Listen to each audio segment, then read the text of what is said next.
नाथ नारायण वासुदेवा।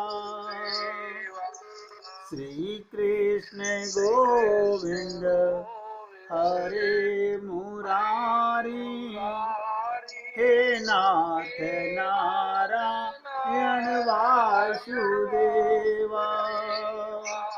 श्री कृष्ण गोविंद हरे मुरारी, हे नाथ नारायण वासुदेवा। श्री कृष्ण गोविंद हरे मुरारी, हे नाथ नारायण वासुदेवा। श्री कृष्ण गोविंद हरे मुरारी, हे नाथ नारायण वासुदेवा। आप सभी पुण्य आत्माओं से एक नम्र निवेदन कर रहा हूं, जब सत्संग शुरू हो उस समय आप कृपा करके दृढ़ संकल्प के साथ में प्रतिज्ञा करके सत्संग सुनने के लिए कटिबद्ध रहा करो। मत करो ये छल कपट के सत्संग भी सुन रहे हैं, परिवार के लोगों से बात भी कर रहे हैं। मानता हूं आपके परिवार में कोई अतिथि आया हुआ है, गेस्ट आया हुआ है। आप सोचिएगा कितने भक्त लोग डिस्टर्ब होते होंगे। आज भी किसी के फोन से आवाज आ रही थी, हमारे बड़े भाई साहब ने टोका, कह रहे कम से कम बात करना बंद करो, आवाज बंद करो। आवाज बंद हो गई, लेकिन ऐसा क्यों? हम सबको प्रयत्नशील होना चाहिए कि उस समय कम से कम या तो चर्चा ना करें, और चर्चा करें तो अपने मोबाइल की आवाज को बंद कर लिया करें। मैं उम्मीद करता हूं आगे से आप लोग ध्यान रखेंगे। अब ध्यान से सुनिएगा, लापरवाही मत करो, उधार मत करो। क्या मतलब? हम बहुत लापरवाही करते हैं, बहुत उधार करते हैं। अभी से डट जाओ, साधना करो, हर क्षण साधना होनी चाहिए। ना जाने कब किसका शरीर छिन जाए।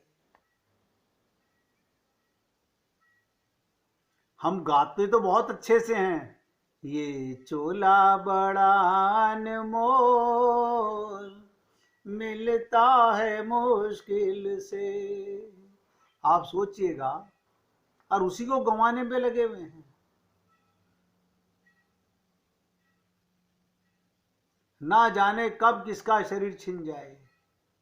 वो एक कल गया, वो आज एक और जा रहा है। कोई घर में मर रहा है, कोई जन्म के तुरंत बाद मर रहा है, कोई बचपन में, कोई जवानी में मर गया। बुढ़ापा आया ही नहीं, हर रोज देखते हो। और आप और हम लोग मान बैठे हैं हम तो अभी नहीं जाने वाले। ये कैसा भ्रम है हम लोगों का।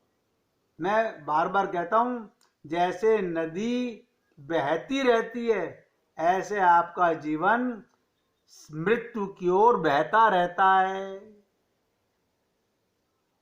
बहता रहता है, पास होता रहता है, पता नहीं चलता कितनी बारीकी से जा रहा है। वो चला गया, पर हम तो नहीं जाएंगे। हम तो बुढ़ापे में मरेंगे। ऐसी मूर्खता, किसका शरीर किस समय छिन जाए कोई नहीं जानता। क्षण भंगुर देह है ये। इसलिए गलत फहमी मत पालो कि हम तो अभी नहीं जा सकते। अरे काल के आगे किसी का बस नहीं चलता। ना जाने कब किसकी मृत्यु आ जाए। इसलिए अभी से साधना में जुट जाओ, उधार मत करो। पता नहीं फिर ये अनमोल देह, मानव देह मिले ना मिले, फिर कब मिले कबहू के करी करुणा नर देही। इन बातों को हृदय में थोड़ा सा विचार कर लिया करो। जाता क्या करने में?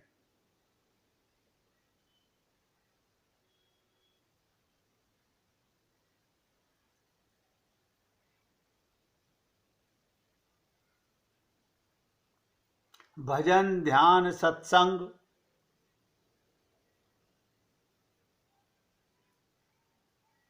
और किसी भी ग्रंथ को पढ़ो तो उसको डूब करके प्रेम को समझने का प्रयत्न करो। ये फॉर्मेलिटी मत करो मुझे सुंदरकांड करना है। अरे एक चौपाई कर ली और वो आपके हृदय में भर गई। आज एक चौपाई ही बहुत काफी है। एक राम का शब्द बोलते ही कहते ना, नाम लेते ही मुसलसल बह चले अश्कों की धार। उस प्रीतम का ध्यान करो ना, सोचो उसके बारे में। वो कौन है राम? कहां है वो राम? आप बोल रहे हो तो उसकी शक्ति से, सुन रहे हो तो उसकी शक्ति से। उसके हर पल आपके साथ होने का प्रमाण आपको भगवान दे रहा है, लेकिन हम महसूस ही नहीं करते।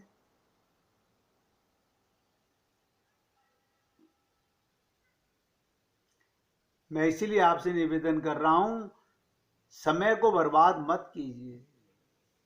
समय बहुत कीमती है। एक एक पल का हिसाब जिंदगी मांगती है।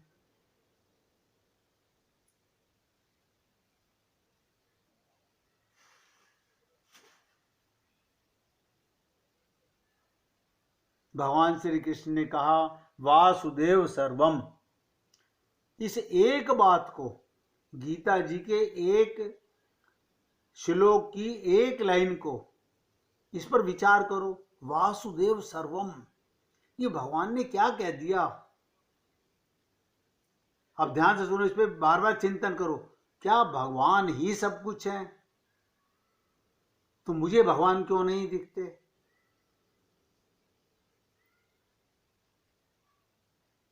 आप बताइए, जब ये पूरा संसार भगवान ही बने हुए हैं, जड़ चेतन सब भगवान हैं, भगवान ने कहीं से कुछ ला करके नहीं बनाया।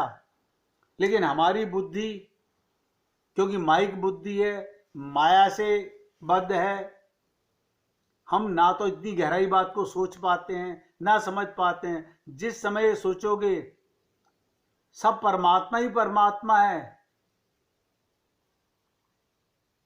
वास्तव में परमात्मा ही परमात्मा है, वैसी स्थिति में किसी किसी समय बिल्कुल अचिंत्य अवस्था हो जाती है।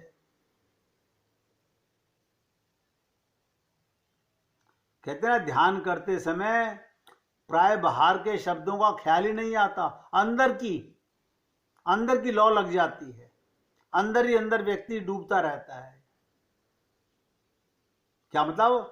केवल बोध स्वरूप आनंद घन ही रह जाता है।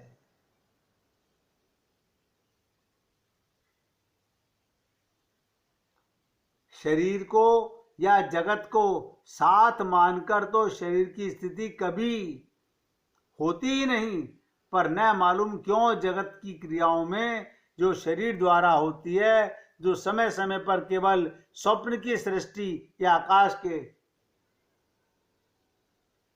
तिरमिर तारों के समान। अब देखिएगा, हम जब काम करते हैं किसी भी चीज का, कभी सोचते हैं ये कैसे किया? मैंने अपने हाथ से किया, ये कह तो दिया हाथ से किया, लेकिन इस विषय में अगर इतनी सी बात पर बैठ के सोचा जाए, ये हाथ कैसे कर सकता है? ये तो मिट्टी का है। हाँ, ये तो सोचा नहीं। अभी तो तुमने कहा हाथ से किया है। हो, गलती हो गई। इस हाथ के अंदर रग रग में भगवान व्याप्त है।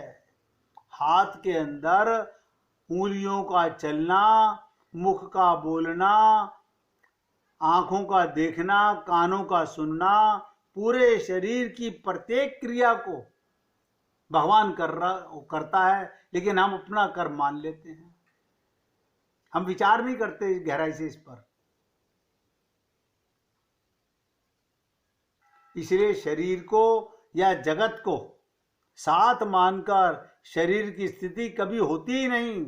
पर ना मालूम क्यों जगत की क्रियाओं में जो शरीर द्वारा होती है, जो समय समय पर केवल स्वप्न की सृष्टि के समान है। हम लोग रात को सपना देख के झूठा कहते हैं, दिन में कर्म करके झूठा नहीं कहते, क्योंकि आप ये तो जानते ही नहीं कि मैं करता नहीं हूं, करता तो भगवान है। मैं तो केवल आपको एक दृष्टांत के माध्यम से बताने का प्रयत्न कर रहा हूं। सोचिएगा इन बातों को।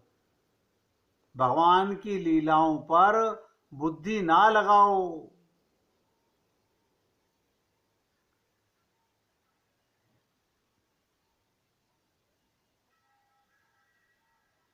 अब ध्यान से सुनिएगा।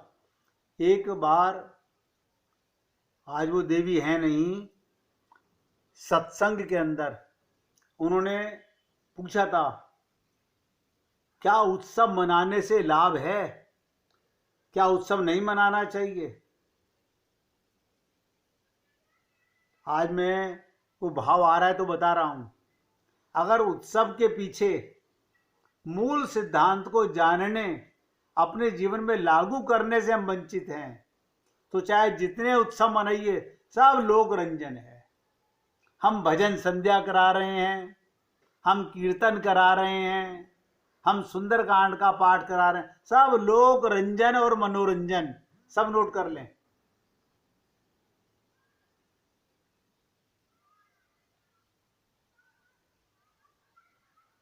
आप देखते हो घर घर के अंदर खूब उत्सव मनाए जा रहे हैं, लेकिन क्या ये केवल लोक रंजन और मनोरंजन? उसका कोई लाभ नहीं मिलने वाला।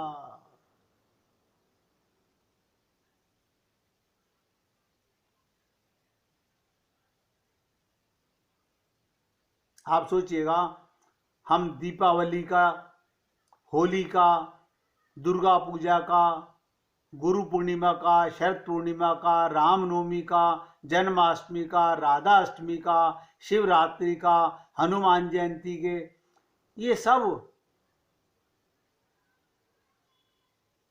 उत्सव मनाते हैं। लेकिन इन उत्सवों के पीछे का सिद्धांत, ज्ञान, तत्व ज्ञान आदि को नहीं जानते। मैंने कई बार कहा, राम विवाह कर रहे हो, शिव विवाह कर रहे हो, उस विवाह में तुम पात्र बने थे क्या? नहीं, वो राम विवाह तो तब हुआ था त्रेता में। अरे बाबा, वो विवाह का उत्सव मनाने का फायदा नहीं, आज तुम उसमें पात्र बनो। अब बताइएगा, भगवान श्री कृष्ण के रास में जाना चाहते हो, गोपी बनना चाहते हो, तो आज अभी इसी योनि में, इसी शरीर में बनोगे ना। लेकिन हमें विश्वास ही नहीं होता।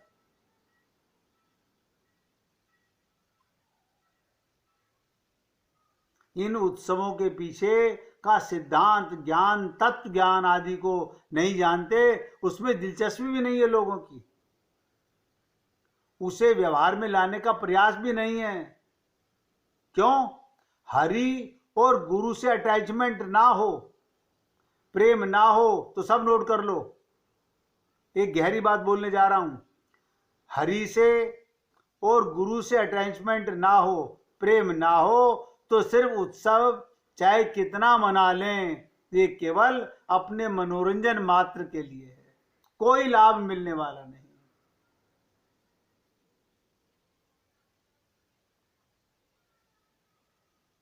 अक्सर तो लोग बोलते हैं कि हमने बोला कबूला हुआ है। आप सोचिएगा, आप क्या करते हो? कोई ठाकुर जी की मूर्ति, कोई देवी जी की मूर्ति, कोई किसने किसी देवी देवता की, महाराज की मूर्ति रख करके क्या करते हो? उन पर फूल माला चढ़ाना, बैंड बजाना, आरती करना, उछलना, कूदना, नाचना, गाना।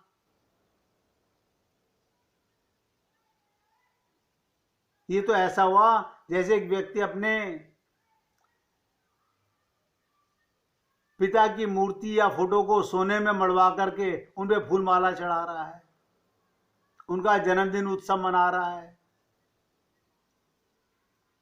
असली उत्सव क्या है वो तो पता ही नहीं, मैं क्या कर रहा हूं। आप सोचिएगा, भगवान और गुरु कैसे खुश होंगे। उनका शिष्य गुरु पूर्णिमा मनाए, उनका जन्मोत्सव मनाए, नाचे कूदे उछले गाए, लेकिन उसे ये संबंध जब तक शरणागति नहीं है तो कुछ नहीं पता उसे। मैं किसी के लिए उत्सव मना रहा हूं तो उसको खुशी मिलनी चाहिए ना। अब बताइए, भगवान प्रसन्न हुए, किसने सोचा? ये किसने नहीं सोचा। लाखों रुपए खर्च करके अपना मन बहला लिया, वीडियो रीलें बना ली, फेसबुक पे अपलोड कर दी, भाई ये उत्सव रह गए हैं आजकल।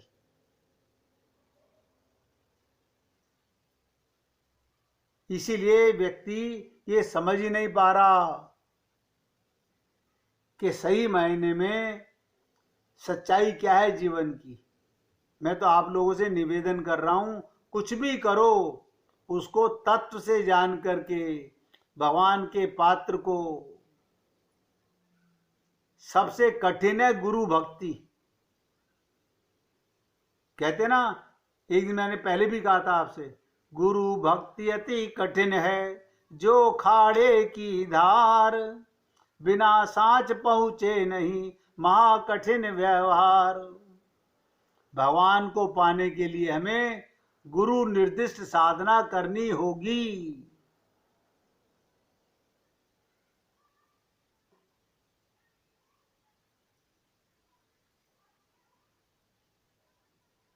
हम ये कभी नहीं सोच सकते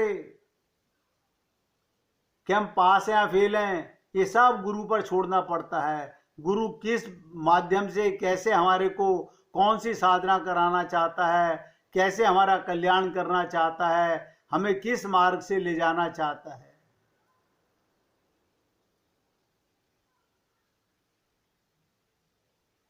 मैंने आपसे कहा था, शरणागति बहुत सरल है, मन से मनन करना, ये मन से शरण होना है। अब मनन किसका करते हो? सारा दिन परिवार का, सारा दिन संसार का, तो शरणागति कहां है?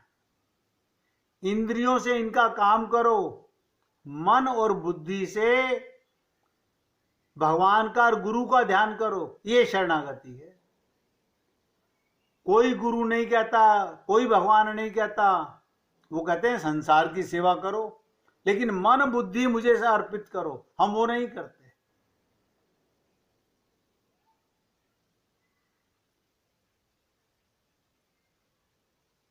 वाणी के द्वारा नाम और गुणों का उच्चारण करना, ये वाणी से शरण होना है। अब हम लोग मुख से बोल तो रहे हैं लेकिन मन से नहीं बोल रहे, तो मुख से बोलने का कोई लाभ नहीं है। इसी प्रकार भजन या ध्यान में जीवन बीते, जब भगवान की प्राप्ति नहीं तब तक दूसरे कामों में पड़े ही नहीं, असली काम बनाकर ही दूसरी चेष्टा करें। सबसे पहले अपने मन को समझाना होगा कि भगवान के निमित्त कर्म कैसे करूं। भगवान ने अर्जुन से क्या कहा था? जो जीव चिंता शोक करता है वो मूर्ख ही है। यदि ज्ञान होता तो ये दशा न होती। हे अर्जुन, क्या कहा था भगवान ने? तुम शोक करने योग्य मनुष्यों के लिए शोक क्यों करता है? और पंडितों के से वचनों को कहता है, परंतु जिनके प्राण चले गए, जिनके लिए और जिनके प्राण नहीं गए, उनके लिए भी पंडित जन शोक नहीं करते, संताप नहीं करते। तू कर्म कर मेरे निमित्त। हम सारा जीवन ये मर गया, ये मर गया, ये चला गया, ये चला गया करते रहते हैं। आप सोचिएगा, इस देह में हरी मिलत है, इसकी साधना कब करेंगे?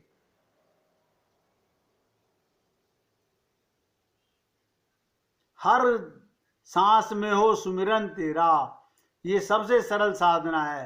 हर सांस में हो सुमिरन तेरा।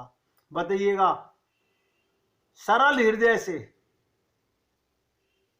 मैंने आपसे कितने सरल शब्दों में निवेदन किया था, मैं भगवान का और भगवान मेरे हैं, बस। मगर वो हृदय से होना चाहिए। जैसे आप एक बार स्त्री पुरुष से विवाह करती है तो उसका जाप नहीं करती है, वह हृदय से स्वीकार करती है। पुरुष स्त्री से शादी करता है, हृदय से स्वीकार करता है। इसी प्रकार भगवान का जाप नहीं, हृदय से अनुभूति होनी चाहिए। अभ्यास की आवश्यकता ही नहीं है। अभ्यास तो उसका करना होता है जिसको आप जानते ना हो, जो आपके रग रग में धड़क रहा है। उसके लिए क्या अभ्यास करना। आप देखो, हम सब लोग भगवान के श्लोक रट रहे हैं, आरतियां रट रहे हैं, किस लिए। आरती तो प्रेम है। मैंने अनंत बार आप लोगों से निवेदन किया, जो तुम्हारे मन में भाव हो वो भगवान को सुना दो, ये आरती है। और आप और हम लोग कभी नहीं समझ पाएंगे, ये रटी रटाई आरतियों से भगवान प्रसन्न नहीं होते। भगवान को तो अपने हृदय से पुकारिए हो। कैसे पुकारो। हरि जी मैं तो जैसो तैसो तेरो, हरि जी मैं तो जैसो तैसो तेरो। जैसे हो वैसे ही भगवान को समर्पित हो जाओ। कोई दिखावा नहीं है परमात्मा की। माता पिता की गोदी में जाने के लिए कोई नहा धो करके जाने की जरूरत नहीं है। जैसे हो वैसे प्रभु के सामने जा सकते हैं आप लोग। इसलिए निवेदन करना मेरा कार्य है। अच्छा लगे तो जीवन में उतारिएगा। आज द्वारा से भी मैंने आपको मन रूपी मंत्रा, केकई रूपी बुद्धि और आत्मा रूपी भरत जी के चरित्र का फिर गुणगान करके आपको बताने का प्रयत्न किया। दोनों को इच्छा मृत्यु वरदान था और दोनों ने कैसे अपना जीवन काटा। भीष्म पितामह की मृत्यु किस तरह से हुई, कैसे हुई, उनका जीवन क्या बना, और एक जटायु की मृत्यु का, इन दोनों को भी अपने जीवन में उतारिए। मैं भगवान के निमित्त कर्म कर रहा हूं या परिवार की सेवा, संसार की सेवा, समाज की सेवा, भगवान के निमित्त कीजिएगा। क्योंकि भगवान ने कहा वासुदेव सर्वम, सब कुछ मैं बना हुआ हूं। आज सत्संग को यहाँ विराम दे रहा हूं और प्रार्थना कर रहा हूं आप इन दोनों दृष्टांतों को हृदय में उतारते हुए अपने मन बुद्धि को जरूर समझने का प्रयत्न कीजिएगा। अगर कल फिर दोबारा किसी ने पूछा तो फिर इस पर तीसरी तरीके से रूपरेखा बना करके तैयार करेंगे आपके लिए। आवाज गइएगा। रघुपति राघव राजा राम, पतित पावन सीताराम। रघुपति राघव राजा राम, पतित पावन सीताराम। सीताराम सीताराम, भज प्यारे मन सीताराम। सीताराम सीताराम, भज प्यारे मन सीताराम। रघुपति राघव राजा राम, पतित पावन सीताराम। रघुपति राघव राजा राम, पतित पावन सीताराम सीताराम सीताराम भज प्यारे मन सीताराम सीताराम सीताराम भज प्यारे मन सीताराम बोलिए सियापति रामचंद्र भगवान की जय राघवेंद्र सरकार की जय जय श्री राधे जय जय श्री राधे बोलिए लाल जी का मंगल हो सभी भक्तों का मंगल हो सभी पुण्य आत्माओं को राधे राधे भैया सबको राधे राधे राधे राधे भैया राधे राधे